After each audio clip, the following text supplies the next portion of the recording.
At sa iba pang ulat sa ibayong dagat, nagbanta si Syrian President Bashar al-Assad na magbubunga ng higit na karahasan ang panghihimay sa usapin ng kanyang bansa. At sa Estados Unidos naman, hatol sila sa habang buhay na pagkakabilanggo. Ito ang ipinataw sa lalaking nakapatay ng 6 na tao at pagkakasugat sa isang dating Arizona Congresswoman. Ang detalye ng mga globalitang ito sa ulat ni Audrey Goriseta. Nagbabala ngayon si Syrian President Bashar al-Assad na magdudulot na matinding epekto ang anumang panghihimasok ng Amerika sa Syria. Idiniin ni al-Assad na sa Syria siya nabuhay at sa naturang bansa na rin siya mamamatay. Ang palaban na pahayag ng Syrian President ay sinabi nito sa landmark sa pakikipagpulong nito sa Qatar. Kasunod ito ng lumalaking international pressure laban sa kanya. May 19 na buwan na ang pag-aalsa ng mga rebelde laban kay al-Assad.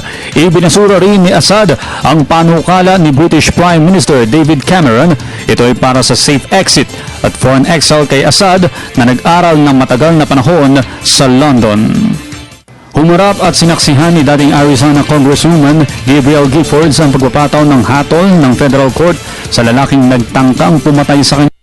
Pinatulan si Jared Loughner, 24 anyos, dahil sa pagpatay sa 6 na katao at pagkakasugat sa 13 iba pa, kasama na si Giffords. Ibinaba ni U.S. District Judge Larry Burns ang parusa.